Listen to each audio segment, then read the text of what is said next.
வணக்கம் நண்பர்களே. தமிழிலே புனை விலக்கியத்தை உருவாக்கும் முயற்சிகளை பற்றி, அதில் உள்ள ரகசியங்களை பற்றி, அதனுடைய வாய்ப்புகளை பற்றி மிக அதிகமாக எழுதி பேசி வருபவர்களில் ஒருவன் நான். எழுதுங்கலை, எழுதியவனை கண்டுபிடித்தல், வணிக இலக்கியம், நவீன தமிழிலக்கிய அறிமுகம் என்று வெவ்வேறு தலைப்புகளிலே நான் புனை விலக்கியம் பற்றிய ஏராளமான நூல்களை எழுதியிருக்கிறேன். இலக்கியத்திற்கான பயிற்சி வகுப்புகளை ஒருங்கிணைக்கிறேன். பல்வேறு பல்கலைக்கழகங்களில் அந்த வகுப்புகளை நடத்தியிருக்கிறேன். சிங்கப்பூரில் 3 மாத காலம் தங்கி புனை விலக்கிய வகுப்புகளை நடத்தினேன். இன்றைக்கு நாவல் எழுதுவது, வாசிப்பது சம்பந்தமான வகுப்புகளை உலகம் முழுக்க நடத்தி கொண்டிருக்கிறேன். தமிழகத்திலும் நடத்தினேன்.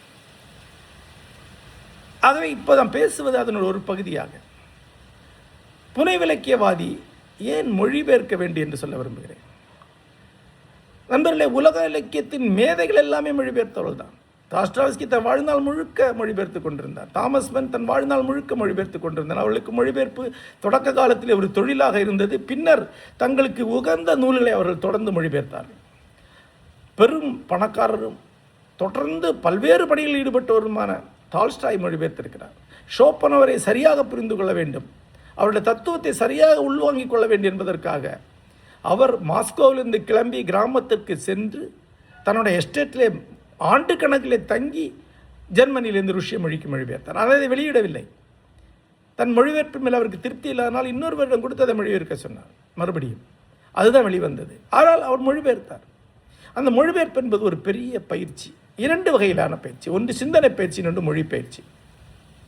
சிந்தனை பயிற்சி என்று எப்படி சொல்கிறேன் நண்பர்களே, நாவல் எழுத விரும்புகிறவர்கள், தீவிரமான நாவலை எழுத விரும்புகிறவர்கள் நல்ல கட்டுரை நூல்களை மொழியாக்கம் செய்து பழக வேண்டும்.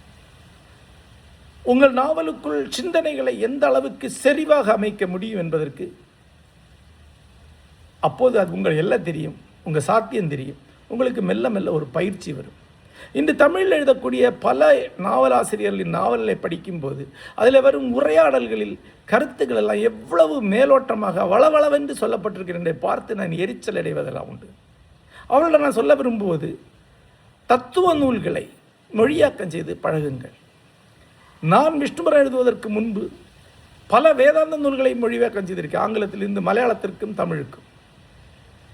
T.S. Eliot, Emerson, Eric from போன்ற பல்வேறு சிந்தனையாளர்களை தமிழாக்கம் செய்திருக்கிறேன். அவற்று சில வெளியாகி இருக்கலாம், சிலது வெளியாகவில்லை. அதே போல் மலையாள மனோரமா இதழ் ஒரு காலத்தில் எனக்கு தொடர்ந்து மொழிபெயர்க்க பணிகளை கொடுத்து கொண்டிருந்தது. அது எனக்கு வருமானமாகவும் இருந்தது. மட்டுமில்லை, என்னுடைய மொழியை செப்பனிட உதவியது. ஏராளமான மொழிபெயர்ப்புகளை செய்திருக்கிறேன். கட்டுரை நூல்களை மொழிபெயர்க்கும் ஒருவர் சிந்தனைகளை செறிவுற சொல்வதற்கான ஒரு மொழியை தானே உருவாக்கி கொள்கிறார். ஐயமே இல்லாமல் தமிழை விட பல மடங்கு செறிவான மொழி ஆங்கிலம். ஜெர்மனியும் அப்படித்தான் என்று சொல்கிறாள், எனக்கு தெரியாது. ஆங்கிலத்தின் சொற்றொடர் அமைப்புகள் சிக்கலானவை, மிக மிக நுணுக்கமானவை. ஆகவே ஒரு விரைவான குதிரையுடன் சேர்ந்து ஓடும்போது உங்களுக்கு ஓட்டப்பயிற்சி வருவது போல நல்ல மொழிபெயர்ப்பு செய்யும்போது உங்களுக்கு நல்ல நடை அமையப்படுகிறது. இரண்டாவதாக, உங்களுடைய புனைவு மனநிலையை தக்க வைத்துக் கொள்வதற்கு நீங்கள் மொழிபெயர்ப்பு செய்யணும். உங்கள் எப்போதாவது தான் நீங்கள் ஒரு தீவிரமான படைப்பில் எழுதுறீங்க, அது எழுதாத போது உங்கள் மனம் கீழே வருது இல்லையா? அதிலிருந்து வெளிவருவதற்கான சரியான வழி என்பது தொடர்ந்து படித்து கொண்டிருப்பது ஒன்று, இணையாக ஒரு தீவிரமான படைப்பை மொழியாக்கம் செய்வது. உங்களை உள்ளிழுத்து வைத்துக்கொள்ள ஒரு படைப்பை நீங்கள் மொழியாக்கம் செய்தீர்கள் என்றால் நீங்கள் இன்னொருவருடைய புனைவு உலகத்துக்குள்ளே செல்கிறீங்க. உங்களுடைய புனைவு உலகத்திலிருந்து நீங்கள் கொஞ்சம் வெளியே போய் உலாவி வர்றீங்க. நீங்கள் உங்கள் புனைவு மொழியில் கிளீஷேஸ் அமையாமல் இருக்கிறதுக்கு, தேய் வழக்குகள் அமையாமல் இருக்கிறதுக்கு பெரிய உதவி பண்ணும். உங்கள் புனைவு மொழி அது ஃப்ரெஷ் ஆக்கும். உங்களையே நீங்கள் கூர்த்தீட்டிக் கொள்ள முடியும். நான் தொடர்ந்து புனைவுகளை மொழியாக்கம் செய்திருக்கிறேன், கவிதைகளை மொழியாக்கம் செய்திருக்கிறேன். தமிழிலிருந்து மலையாளத்திற்கும், மலையாளத்திலிருந்து தமிழுக்கும், ஆங்கிலத்திலிருந்து தமிழுக்கும், ஆங்கிலத்திலிருந்து மலையாளத்திற்கும் தொடர்ந்து மொழியாக்கம் செய்திருக்கிறேன். என்னுடைய சொந்த படைப்புகளை மொழியாக்கம் செய்திருக்கிறேன். ஏன் இந்த வயசில் இத்தனை பெரிய படைப்புகளை எழுதின பிறகும் கூட நான் மொழியாக்கம் செய்து கொண்டிருக்கிறேன் நண்பர்களே. அண்மையில் நான் மொழியாக்கம் செய்த படைப்பு அஜிதன் எழுதிய மறுபூமி. அந்த நூலை மலையாளத்தில் மொழிபெயர்ப்பு செய்தது என்பது எனக்கு அவ்வளவு பெரிய ஒரு விடுதலையாக அமைந்தது. தமிழில் எழுதப்பட்ட ஒரு மாஸ்டர் பீஸ் என்று நான் நினைக்கும் படைப்புகள் ஒன்று அது. வைக்கம் முகமது பஷீரின் கதாபாத்திரம் அதில் வருகிறது. அவர்தான் கதாநாயகன். அவர் ஒரு பாலையை கடந்து சென்ற அனுபவத்தை ஆசிரியர் எழுதியிருக்கிறார்.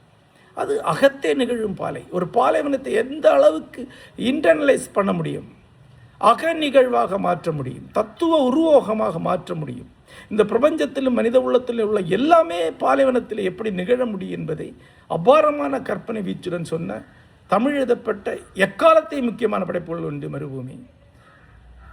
உண்மையில் அதை மொழியாக்க செய்யும்போது அதனுடைய தீவிரத்தை நானே உணர்ந்தேன். நானே மிக தீவிரமான ஒரு மனநிலையில், ஒரு கொந்தளிப்பான மனநிலையில் அதை மொழியாக்கம் செய்தேன். அதை முதலில் எழுதி பிறகு செப்பனிட்டு முடிக்க எனக்கு ஒரு வார காலமாகி, அந்த ஒரு வார காலம் இன்னொருவருடைய புனை உலகத்திற்குள் சென்று வாழ்ந்தது எனக்கு மிகப்பெரிய அனுபவமாக இருந்தது. இத்தனை பக்கங்கள் எழுதின பிறகு என்னுடைய மொழியை மறு கண்டுபிடிப்பு செய்ய, மீள் கட்டமைப்பு செய்ய அது எனக்கு உதவியது. ஆகவே மொழியாக்கம் செய்யுங்கள். அதுதான் புனை உலகத்திற்குள் நுழைவதற்கு, புனை உலகத்திற்குள் வாழ்வதற்கு மிகச்சரியான வழி. நன்றி.